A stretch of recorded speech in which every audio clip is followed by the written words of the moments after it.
Magandang umaga dito ngayon sa PCA. Dito nakaano yung mga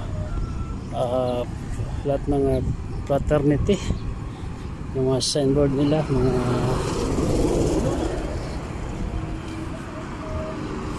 dito sa Cotabato City. Ayan po yung sa amin, yung Gamma Sigma Phi. Ito yung 48.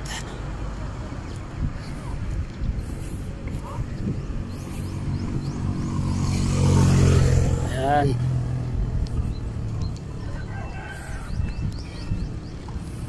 Ayan po yung naglinis dito.